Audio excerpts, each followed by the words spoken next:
નમસ્કાર મિત્રો, સ્વાગત છે તમારું આપ સૌની સિયારી ચેનલ ગુજરાતી સાહિત્ય વિદ નિકુંજ યુટ્યુબ ચેનલમાં હું નિકુંજ પરમાર આપ સૌનું તૈયારી સ્ટાર્ટ કરું છું મિત્રો।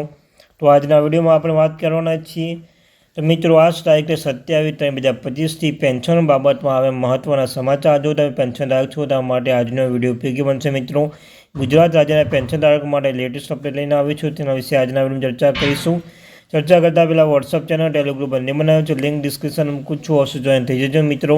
તમને ચેનલ પર સરકારી કર્મચારી, નિવૃત્ત કર્મચારી, પેન્શનધારક બાબતે પગાર, પેન્શન, ડીઆર, એચઆરડી અને કોઈ પણ અપડેટ આવે હરેક અપડેટ આપણી ચેનલ પર પ્રોવાઈડ કરવામાં આવશે। તો આપણી આ ચેનલને સબસ્ક્રાઈબ કરવાનું ભૂલશો નહીં, વિડીયોને પણ લાઇક કરવાનું ભૂલશો નહીં। તો ચાલો જાણીએ મિત્રો આજની મહત્ત્વની અપડેટ। તો મિત્રો, મોંઘવારી ભથ્થામાં વધારો 2025 કર્મચારીઓના મોંઘવારી ભથ્થાની રાહ વધી રહી છે। કેન્દ્ર સરકારના સામાન્ય રીતે હોળી પહેલાં મોંઘવારી ભથ્થાની જાહેરાત કરે છે, પરંતુ આ દિવસ હજુ સુધી મોંઘવારી ભથ્થાની જાહેરાત કરવામાં આવી નથી। આ પાછળનું કારણ સામે આવ્યું છે। કર્મચારીઓના મોંઘવારી ભથ્થા પર આંચકો લાગવાનું છે। કેન્દ્રીય કર્મચારીઓના મોંઘવારી ભથ્થા અંગે કોઈ મોટું અપડેટ સામે આવ્યું છે। કર્મચારીઓના મોંઘવારી ભથ્થામાં વધારો જાહેર ન કરવાના કારણો સામે આવ્યું છે। ઉપરાંત કર્મચારીઓના મોંઘવારી ભથ્થા ડીએ વધારો પર આંચકો મળશે। હાલમાં કર્મચારીઓને ઓક્ટોબર સુધાર મોંઘવારી ભથ્થામાં મળી રહ્યું છે મિત્રો। તો સામાન્ય રીતે નિર્ણય હોળી પહેલાં લેવામાં આવશે। સરકારે સામાન્ય રીતે હોળી પહેલાં કર્મચારીઓના મોંઘવારી ભથ્થા અંગે નિર્ણય લે છે।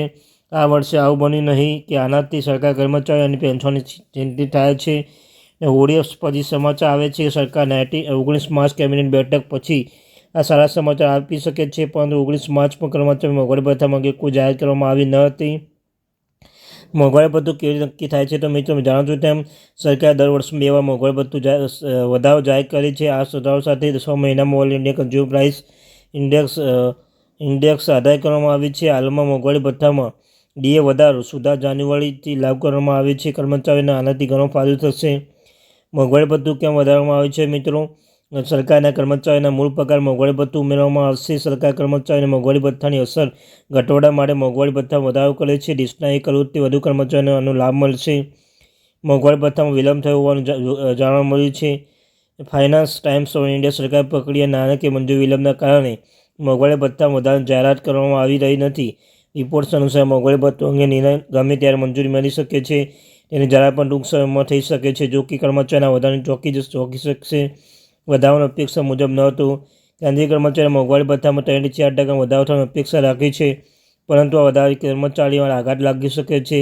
જુલાઈ ડિસેમ્બર માટે હોળી પહેલાં, દિવાળી પહેલાં મોંઘવારી ભથ્થા વધારવામાં આવશે। આ વખતે મોંઘવારી ભથ્થામાં માત્ર 2% વધારો થવાની ધારણા છે।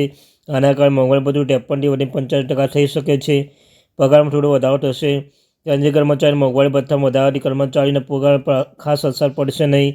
જો કોઈ કર્મચારી મૂળ પગાર 18,000 રૂપિયા હોય તો મોંઘવારી ભથ્થામાં 2% વધારો ડીએ વધારો કરવાથી તે કર્મચારીમાં 360 રૂપિયા વધારો થશે। એટલે જો કે મોંઘવારી ભથ્થું 53% વધીને 55% થશે તો 9,540 રૂપિયા વધીને 9,990 રૂપિયા થશે। તો મિત્રો આ હતી મારી, થેન્ક યુ વેરી મચ।